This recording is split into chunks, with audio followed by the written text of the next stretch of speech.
Driver in Deep podcast. Driver in Deep. Are you ready? Hey everyone, and thanks for joining us for the Driver in Deep podcast, episode number 49, brought to you by drivercal.com.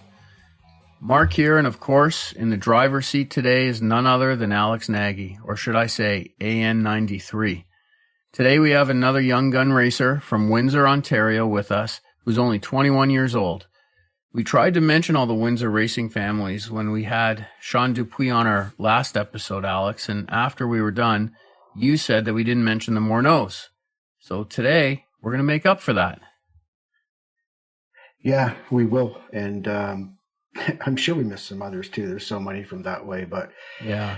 like so many others from that area of the country, the Morneaus are definitely a true racing family, and Ray is definitely fast in whatever he gets into. Well, that's great news. So it should be a good episode then. And you know what? It's really good to be back after a few weeks off. And you know, what a great time also to be a sports fan. There's so much going on right now in professional sports.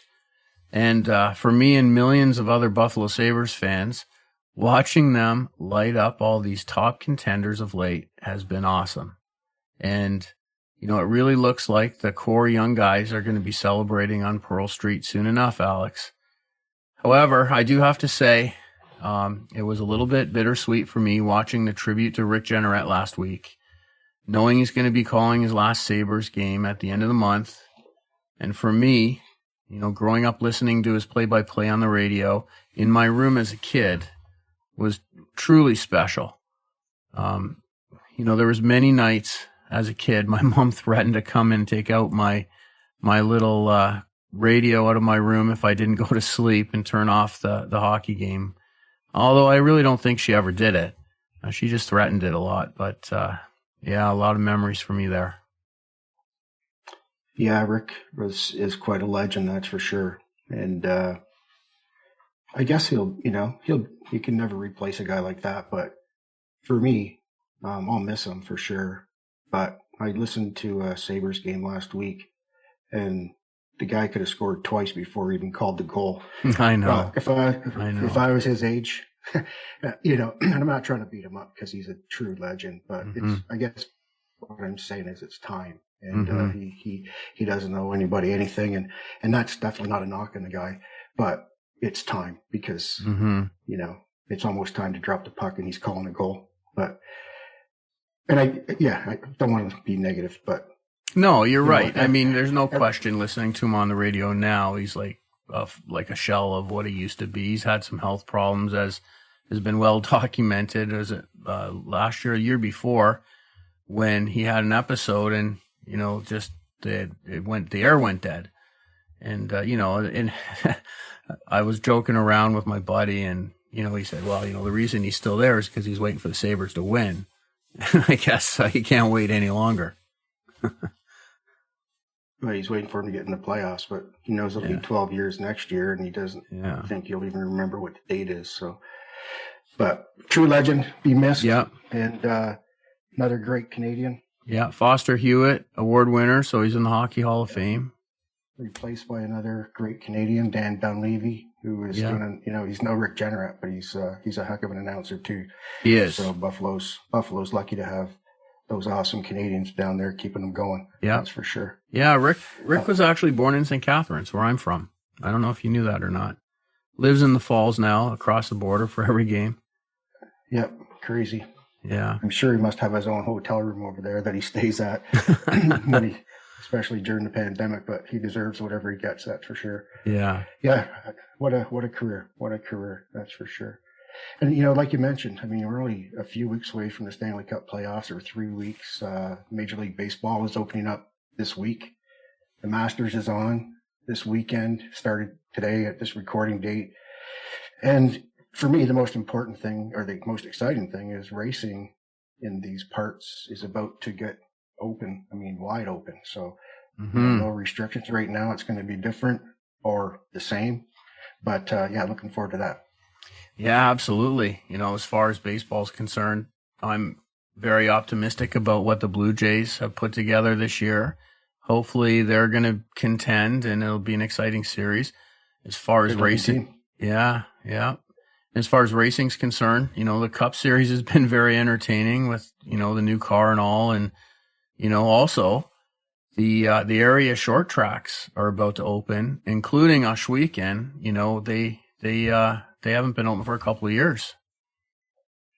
Yeah, it's and they've got a big season planned. It's the celebration of 25 years of racing at Oshweken, and ownership there, Glenn and folks. They've done a whole bunch of upgrades, or actually in the midst of a whole bunch of upgrades. So it's going to be a pretty exciting season for them. Not to be forgotten, the Flamboro Speedway Casale family that owns Flamboro Speedway is celebrating 50 years of ownership of that great speed plant. So that's quite a milestone as well. And the Pinty Series is shaping up to be really exciting. Of course, the APC Series is ultra competitive and looks to be another great season. The OSCAAR modifieds and hot rods, and the Qwick Super Stock Series. A lot to be looking forward to for sure. And I know, again, like the Morneaus, we're forgetting some series and some tracks, but you all know who you are, and I know we're just scratching the surface, but there's a ton of great racing. So hopefully everybody gets out, gets to the nice outdoors, some nice weather, and take in some great racing. Yeah, you know what? I can't wait for the weather to warm up a bit and get out to some of these tracks, and for me, continue my journey learning more about motorsports. And honestly, it's been such a blast so far, especially meeting all the great ambassadors of the sport. And we have another one joining us today. We just mentioned it, but Ray Morneau. Yeah, and Ray, we'll talk about it later, I'm sure, but he's made his home now at Delaware Speedway, and we can't forget that either. Delaware's done a partial repave in the fall, and they look to have they're going to have a heck of a season as well. Just another one of the area short tracks that have a lot of great stuff going on. So I'm looking forward to that for sure. Well, I think a lot of people are, Alex. Yeah, no doubt. And, so it's exciting. It really is. It's just nice to be out and around, and restrictions dropped everywhere, no matter what you do or what you enjoy doing. I know, I think it's been pretty nice to see people out and around. So looking forward to that continuing all summer. What do you say? We get started and bring Ray in. Absolutely. Sounds good to me. You can find Ray on Facebook and Instagram by searching Ray Morneau Racing, or on Twitter at RayRocks98. And here he is from Windsor, Ontario, Ray Morneau. Ray, welcome to Driver in Deep, and thanks for joining us. Yeah, thank you guys. I appreciate you guys having me on. I've watched all the episodes, and they're a lot of fun to listen to, the old stories, and then some of the younger guys coming through. It's definitely neat to hear it all, and I appreciate what you guys are doing for everybody. Thanks. Yeah, well, thank you. You're a young guy that's going to have some old stories, I'll bet. Yeah. You're pretty well versed.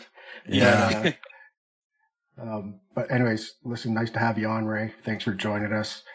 I've been following along on your Facebook page, and it looks like the Morneau Racing Pro Late model is getting really close to being ready.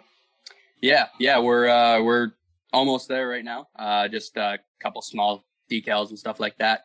But we're about ready to hit the track there for practice day, and looking forward to it. Yeah, Ray. Speaking of, go ahead. hey, sorry, Mark. Yeah, It's okay. Speaking of decals, that just reminded me of another post I seen on your Facebook page. And some people do this, and it's great. But it's been a few years now. I've followed your team on Facebook, and I seen you and your sister Dana, of course, of the famed Dana Desserts, for anybody that's looking for some snacks. These guys were cutting out and applying all your own vinyl, and I think that's cool. Yeah, saves a bunch of money. Yeah, exactly. It does save a bunch of money. We've always done it. Just kind of, like you said, just cutting costs somewhere to get money for something else, right? You always need another set of tires. Unfortunately, this year, who knows what's going to happen there? But you can always save money and put it somewhere else. Yeah, I have to say your car looks pretty slick, and I do like the slight color change. But let's rewind the calendar a little bit here. And for you, it's really not too far back. I see you started your racing career, I think, at the age of 7 in a micro sprint at Grand Bend Speedway. And I know your family has deep ties to racing. Can you tell us about your family's history in the sport and why and how you got started? My family, they go pretty far in racing. They started out at Checker Flag. My grandpa helped out a couple of guys. And then he started being official at the track, started flagging. And then my uncles and my dad were always at the track, and they just kind of brought up in it and started racing. So and then I started coming around. I think I was 5 or 6 the first time I went to Delaware in the pits. I think I might have had to lie about our age, but got in. I was going to say, or you hid behind a seat or something. I remember I did that a few times. Yeah, exactly. But started going to Delaware, and then Dad, when I was 7 years old, he went out to Grand Bend Speedway, and they had the micro sprints there, and started looking for a go-kart, and that's kind of how we started, and just kind of progressed from there. Yeah, and the micro sprint, I don't want to, let that go quickly like that, because you've had a ton of success in that little thing. I'll let you tell us about that. And got me thinking, did you go from the micro sprint to the legend car? Yeah. So okay. And then where did you race the legend car? We raced the legend car at Grand Bend, and then ran one race at Sunset. It was for points, kind of like a join deal. And then a couple tracks, Flat Rock, and then Spartan in Michigan. I wondered if you went to the States at all. Yes, yeah, we ran a couple races there. But yeah, back to the micro sprints. Yeah, we ran well in the micro sprints. Ran it for probably about 5 or 6 years. Won 3 championships. My dad had the cart hooked up. It was really good. I think one year there was like 13 races and we won 11 of them. Like it was really good. My dad always does all the setups, and he's always really, really good and spot on with it. So, the micro sprints we always had really good success with. And then we got a dirt cart too. My dad hurt his back, at work, and, had to kind of scale back a little bit for a year. So there was a little track around here, and we bought a dirt go-kart, and just screwed around with that. And that was a ton of fun. Had success in that too. And then went back to Grand Bend for a year in the micro sprint, and Dad started looking for a legend car, and just kind of got stuff together and started our venture with that at Grand Bend. So how long did you race in legend cars then for? And after, is that right after that you got into your first bigger stock car? Yeah. So I was 12 when I ran the legend car the first time. We ran that for 2 years. And then, like I said, we ran at Grand Bend, a couple other tracks. And then, it was getting to the point where, the Grand Bend didn't have a whole lot of cars. And to go to the Ontario Legend Series, being in Windsor, it was a real long drive to any of the tracks. So we started kind of looking at our options, and, Flat Rock Speedway in Michigan there, it's probably about 25 minutes over the border for us. And we're 5 minutes from the border. So, it's a lot closer than going to Peterborough or Sunset in a legend car, right? So, kind of started looking at our options there. And then that's when, we decided to, pull the plug and, start running this street stock at Flat Rock. Legend cars are fun, man, aren't they? Yeah. Oh, they're a ton of fun. I miss them. I miss them a lot. I was talking to Hudson, and, I always tell him, like, they are probably the most fun I've ever had driving a car. They're just so twitchy, and the power they have it's a ton of fun. Yeah. Like I know, like Hudson has, his car's pretty sweet ride, but I watched legend cars for the first time live last summer, and, I thought they're pretty cool to watch. And I know, Alex, you've had a lot of experience racing those, legend cars as well. Yeah, I miss them as well. They were definitely drove a bunch of different stuff, but man, they were always fun. I remember going to the Nationals in Charlotte one year. There's 370 cars. And, How'd you do? Qualify. How'd you qualify, rain or shine. So like, when they start time trials, don't matter if it rains or not, you have to go.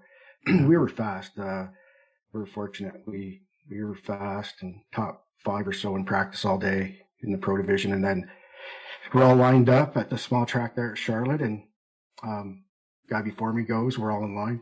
Guy goes out on the track and he just finished and gets the white flag. Look on my windshield, raining. Oh. The guy, the in and out guy, he's standing there with the flag. Be ready, be ready, be ready. And I'm like, shit. But I knew, you know, that was the deal. And sure enough, just before I went out, started to rain, and that put us back in the C main. And so we started near the back of the C, come up and won that. Went to the back of the B, won the B. Went to the back of the A main and come up to 3rd. So, wow! If we would have been able to qualify where we needed to go, it would have been quite a battle with a couple of my buddies up there for sure. But it was fun. I heard a little story. I was talking to Jimmy about you and Jimmy running. Heard you guys got together a little bit. That's funny, man. Yeah, I don't know if we've told that story on here. Probably. Maybe. I heard it with Lane Zardo. Well, now's the time. Well, it's funny because a friend of mine from Nova Scotia, Cy Harvey, he's a character. And I see him in Florida. I met him racing in Florida every winter, and then he come up to that race at Bear that you were talking about. It was a big $5,000 to win race, and Cy was, running 3rd. Jimmy was 2nd. I was 1st. Cy didn't have anything for us, and Jimmy didn't have anything for me. It was just about cashing the check and then the caution. And of course, that Dick Schwab spins me out on the restart. So that ended that day. Did he win? No, Cy Harvey ended up winning. And I said about Cy because I was listening to a friend of mine's podcast from the Maritimes a couple of weeks ago, Tim's Corner. And Tim had Cy on there, and I had to listen because he's such a character. So I typed in a couple questions, and Cy pipes up. He goes, "Oh, yeah, Alex, he's a great guy. Him and his brother are both great guys. Both of those guys gifted me $5,000 up there. It was awesome." And if you knew Cy, that wouldn't surprise you at all because he's such a great guy. Yeah, no, that was, I left, me and Sandy hopped in the car and left pretty quick. It was probably best for Jimmy's health. That only took about 2 years to get over, but, we got through it. Yeah, he got through it. Hey, speaking of small cars and small tracks and your Facebook page, and Mark, I can't believe you haven't brought this up. The Morneau Speedway. Well, actually, I was planning on bringing it up later. I had a question in rapid fire ready to go. You can... You want to leave it? No. Let's, you know what? You brought it up. Let's let the cat out of the bag here. So why don't I just ask the question? Yeah. So, you have an RC track and looks pretty cool and all that. The pandemic. Must be pretty bored. Yeah. Oh, yeah. Yeah. So my question is, who's the fastest on the RC track? On foot? Oh, okay. On foot. Yeah, that's a different story. Set it up for us, Morneau. It all depends what time of day too. You got to look at that. Yeah. But I thought I was the fastest, and then had a couple of ringers come down on my birthday, and by about 1 a.m, I was not the fastest. But buddy Wally Wilson, he was up to lunch there. He was in the catch fence. We had to fix the fence. Did he ever fly? Oh yeah. I almost think it might have been Hudson. He's got some strength to him. I don't want to get into a fight with him. No. Well, Hudson was running with his elbows out to the side. I saw that. Yeah, he got his elbows up. Yeah, go to Ray's Facebook page and check that video out. I'm sure it's still on there. It was quite entertaining, that's for sure. I'm sure it's got a bunch of hits. It was awesome. So you talked about, heading to Michigan and racing, and obviously the reason for that was just closeness, being so close to you guys, and it just made sense. And checker flag, you said that, it was before your time, but, that left you guys in Windsor area. We talked to Doopy about this a little bit, but it left a big void. You had to then, closest track was Delaware, or like you say, you could cross the border. So, yeah, I get it. And, good experience anyway, that's for sure. Yeah, exactly. It's it sucks. Checker closed down. Like you said, I listened to Sean's interview, and everybody was just, it's heartbreaking feeling, right?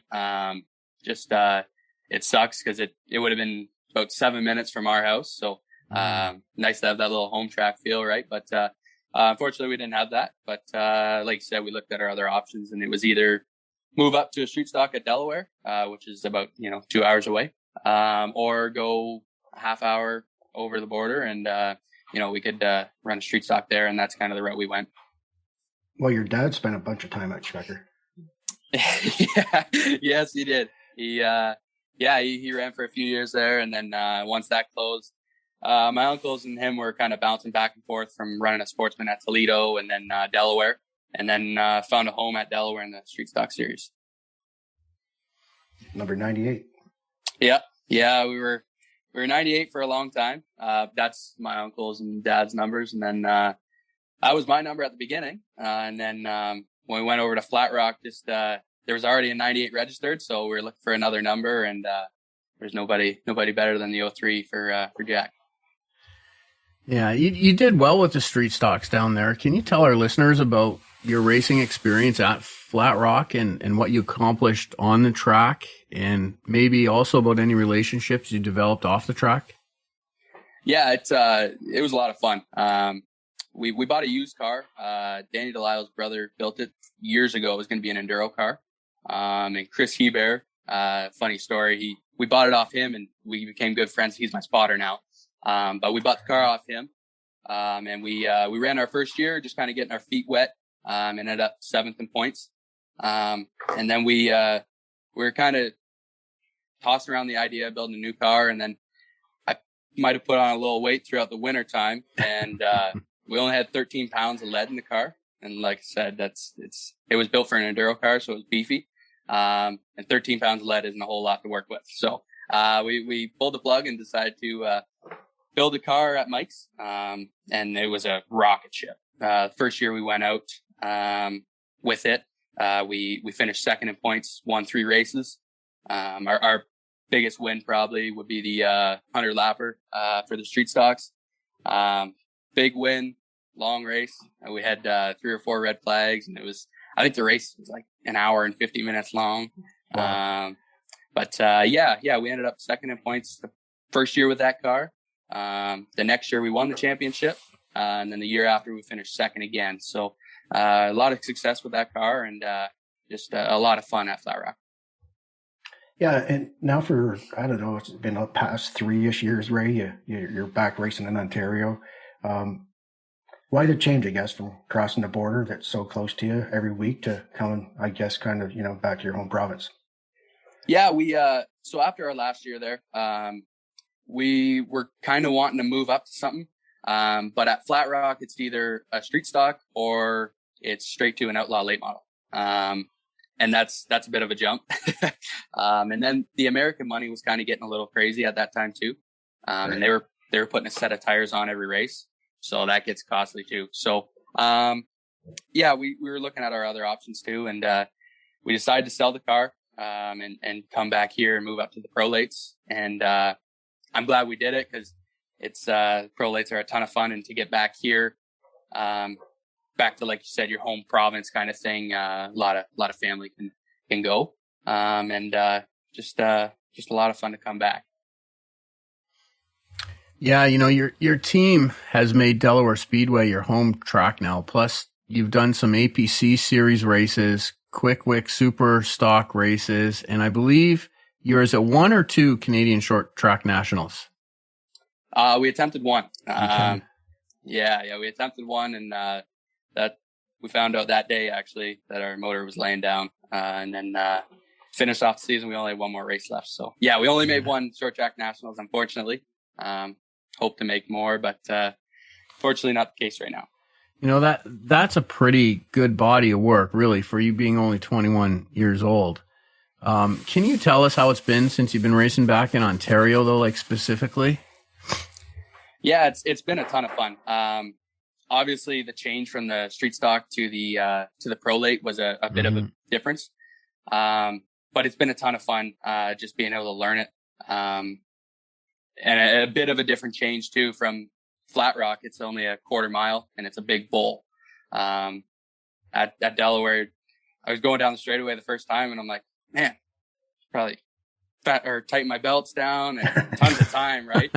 You're looking down the straightaway, you're like, oh, where's the corner at? But yeah, it's just a little bit of a change, right? And it was good. Nice to try a couple different tracks, and then obviously got to go to Casale, which by far my favorite track. There goes rapid fire. Yeah. Well, we can sub one in. Last year, Ray, I think it was last year that you guys ended up getting a new partner. I know you got a bunch of great partners and you'll want to touch on them, but I know just one that sticks out was with JR Excavating. And you guys painted your car up, 03, like you said. You ended up, you touched on 03 Jack Monaghan. We've talked about Jack on this show. We've paid a bit of a tribute when we all lost our, geez, I don't know how long it's been now, 4 or 5 months, maybe longer. But I always talk about how much I learned from that guy, just watching him, and any question you ever had. I was so lucky to get a chance to race with him before he is done in the ASCAAR series, and I'll never forget it, that's for sure. But you got JR Excavating on board. I know that Mr. Arts wanted it painted up like Jack's car, done like Jack's car, to pay a bit of a tribute there, because JR Excavating and Mr. Arts Sr., of course, sponsored Jack back in the day for forever. And there's a huge history there. So talk a little bit about paying tribute to Jack and how much the tie in, why. I mean, everybody from Windsor area loves Jack and everywhere else, but these guys all, we're all so close to him. But what was so special, or what is so special about Jack to your family? How was it to do that tribute car? And I know again this year, just talk about that whole situation. Yeah, so it was pretty cool. How it all started was we were practicing on a Monday night at Delaware, and Jonathan was there, Jonathan Arts, and he came down with Luke at the end of the night. Was looking at the car and just kind of started making a connection with Jack. Obviously, he knew we were from Windsor, so started making a connection with Jack, and we just got to talking, and the deal kind of sparked. He loved what we were doing, so really, really cool to be able to run that scheme while Jack was still here. He was a character, that. He's always 100 mile an hour. I'm fortunate enough I was able to work with him. I worked for his company, Hallmark Memorial. Okay. I worked with him all the time, side by side, and what an animal. I mean, the stories he told me, and like you said, just bouncing stuff off of him, right? He was pretty cool, unique guy. He was 100% on and off the speedway. That's for sure. Oh yeah, and, he was there class was all the way. Oh yeah. He was always very professional. That stemmed from the business all the way to his racing, right? He was always very professional, and always really good. He was good. Didn't your dad help him back in the day in the ASCAAR days too, or no? Yes. Yep. Yeah. Because I think that's where me and your dad first met, briefly back then. Yeah. He helped him for a few years there, and then just kind of Jack was all done, so he went off on his own kind of thing. But yeah, he helped him. So yeah, that's where the family tie kind of comes in too, right? It's my dad hung around with him a lot, and just a wild guy. And then last year, I'm not sure, it was at Delaware one night. Just remember seeing a picture. Well, I don't think I was there. I saw a picture, but you have one of Jack's old fire suits, and you had that on. Your dad must have taped you up in duct tape like a mummy to get that baby on. But hey, that's that's a different podcast. There was no tape involved, but there was a lot of sucking in and getting the zipper up about 5 inches and waiting, give it another 30 seconds, suck it in and zip it up. I seen your sister Dana. She had an old crew shirt on. I'm not sure if your dad Ray did or not also, but or your uncle Ron, but yeah, that was pretty cool. Yes. Yeah. It was. I just got one question. Did you race with that suit on? No. I couldn't bend over. It was like a straight jacket. I didn't think so.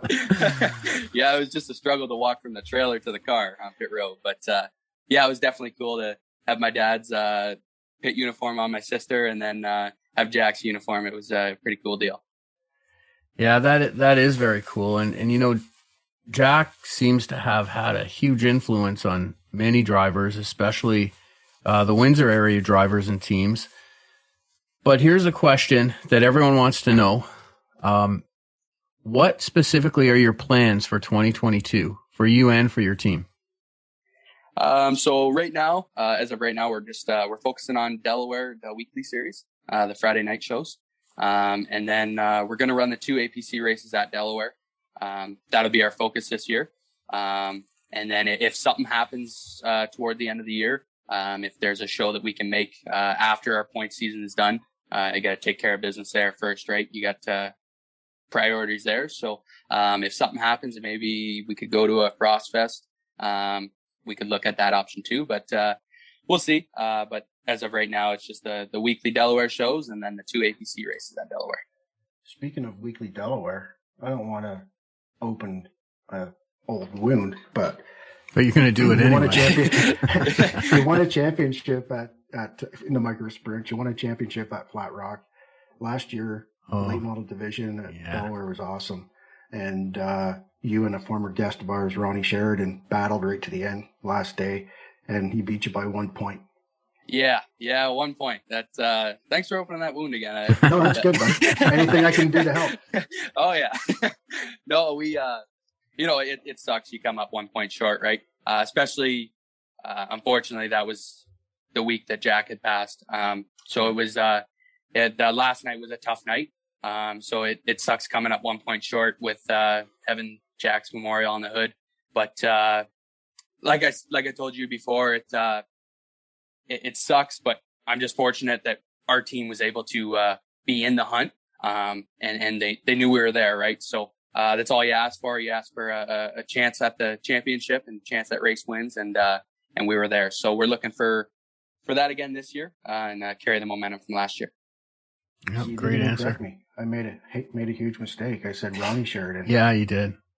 I was going to correct you, but I too nice. So I thought maybe Jake had a nickname I didn't know about. Jake, I'm sorry, buddy. I was thinking about legends, and your dad come to mind, and so I'm sure I'll get a text from Jake cussing me out, but that's okay.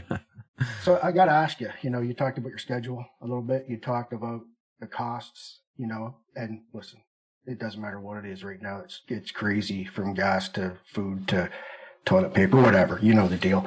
But I've got to ask you, what are your thoughts on the recent announcement made by the United Racing Series, specifically for the APC Late Model Series, regarding the tire restrictions, the testing policies? You know, how do you feel about that? And I guess, is that something with that in place? Is that going to maybe increase your chances of doing one or maybe more extra APC races? Yeah, I like the testing policy. That's nice. Because I mean, it's tough for people to get off work. A lot of guys test the week of for every race, right? So some people can't do that. So I like that idea where you can only have 2 tests. And that with the tire policy right now, it's a good deal too. I mean, you're cutting down on costs huge there. So it does open up the opportunity for smaller teams to look at what they're doing and look into maybe for next year or something, right, to go that route. Like you said, it's tough with the way everything's going right now, price wise. So you'd have to adjust your budget for that, but definitely something you could think of over the winter time and look at going that route. Awesome. Oh, listen. Oh, geez. I wonder Our what that listeners is. know what that means. Yeah. And before we let you go, Ray, we have a final segment that you know is called Rapid Fire, where Mark and I will ask you a question or make a statement, and you'll respond with the first thing that comes to mind, or as few of words as possible. Is that a sentence? It's a sentence. It's not a proper English, but it's a sentence. Are you ready? Oh, yeah. All right, here we go. Is there any former racer that you haven't raced against that you wish you could? I know the answer. Jack Monaghan. or junior handling. Either Yeah, one. no, They're couldn't go wrong both, there. Yeah, exactly. Most important to you, race wins or championships? Uh, Is this rapid fire, Mark? Or? Yeah. that's a tough question. Or maybe it's both. I'm gonna go with championships. Just kind of it's tough to race for championships, and it's rewarding when you get one. Yep. Next question I really like here. Any superstitions prior to a race? And did you hear no, Zardo's? Did you hear Lane Zardo's? I can't He remember. had like a 3-pager, didn't he, Mark, or something? Yeah. That's crazy. I know. So nothing for you? My dad's really superstitious. Like everything's the same. Cooler's got to be loaded the same. As for me, I pack my bag the night before. We roll our chairs outside and have a few beers, and I pack my bag the same every week. So I guess that could be it. Well, I've also noticed post-race, not to interrupt rapid fire, but I've also noticed post-race that your dad empties the cooler pretty much consistently as well. Yeah, he's pretty good at that too. Hard to get him out of the cooler. Well, you won't have to bring as big of a cooler soon because I think we're slowly getting him onto whiskey. Oh, that could be scary, especially you guys. I saw you guys a couple weekends ago. I learned my lesson. Oh yeah. Speaking of drivers, so who's the best driver you've raced against? Probably Brandon Watson. He's it's unreal what he does. How many times have we heard that, Mark? Yeah, I know. That's been a number of times. Credit to Brandon. He's, Yeah. I tell people all the time, they complain about Brandon this, Brandon that, Brandon gets this. Listen, sometimes people are just better than you. And, Yeah. Some just how it goes. Some people can't face it though. Yeah. All right. If you could try any type of race car that you haven't tried yet, what would it be? Outlaw Super Late. You had your chance. You left Flat Rock, buddy. Yeah. Yeah, it's funny. Just didn't have a thick enough wallet. Yeah, exactly. Speaking of race cars, the favorite car you've had or drove so far? Your favorite? Probably our McCall Racing Super Stock or Street Stock we had at Flat Rock. That was probably the best car we've had. Okay. Is there one thing fans don't know about you that you'd like them to know? I don't think so. I'm Open book? Yeah. So, we already touched on this. What's your second favorite racetrack you've raced on? Oh, Yeah, Jacassa tops it all, but I'd say probably Flat Rock. Ton of fun. so actually, I want you to expand on that. Why Jacassa? Tell me why you love it so much. Look at the pictures, you look at videos, you get onto the track. I mean, it's the most beautiful facility I've ever seen. It's very nice track, smoothest surface I've ever been on. Not a seam in it. It was a ton of fun. Had a lot of fun there, and we had a little bit of success there with the late model. But it's like I said, with the facility being able to camp there, it tied it all in. It was a good weekend away. Yeah. Got another one, Alex? I'm still thinking of Jacassa, buddy. Thanks. No. I know. So, outside of racing, what's your hobbies? Nothing. It's all racing. I go to work from 8 to 5, and then come home and work on race cars. Other than that, wintertime, sit in the house and watch racing. that's about it. Or hang with race people? Oh yeah. I guess that's a hobby. Yeah. I got a good. It's kind of the same friends. thing, though, right? Yeah, pretty much. Well, I mean, if you come down here, we are still racing in the wintertime. Out on the track. Yeah, that's true. That's true. Morneau Speedway. Yeah. But hanging out with buddies is definitely fun. Well, Alex, there's no way we'll compete for a championship on that track. No doubt about it. No. Although, I have raced RC cars too at a pretty high level, so Oh, that's right. I don't have one anymore, I don't think, but Yeah. it'd be fun to come and race. I tell you what, we can rent you one. Nice. There you go. Make money from it. Sort of off topic from racing a little bit. You live in Windsor, and I also used to live in Windsor for a couple of years. Great city. And I was speaking to somebody last week about the revitalization in Detroit and how great it is, like how far along it's come and how much better it is now. So living so close there, are you a Wings fan? Yes, I don't watch much hockey, just every once in a while. But yeah, my dad's a Toronto fan, so I kind of grew up going against him. So yeah, I'm a Wings fan when I do watch. Yeah. Hey, they got a really good young team. They're, have you been over there, Mark, since I started redoing Windsor? Well, no, you mean Detroit? Detroit. I have not, and it's probably been 10 years since I've been to Detroit. Yeah, me and Tyler went to one of the last Wings games at Joe Louis, and at that point they'd already done a lot of it, and it was impressive. It's nice. Yeah. I hear stories from my dad from back in the day, and it's definitely not like that now.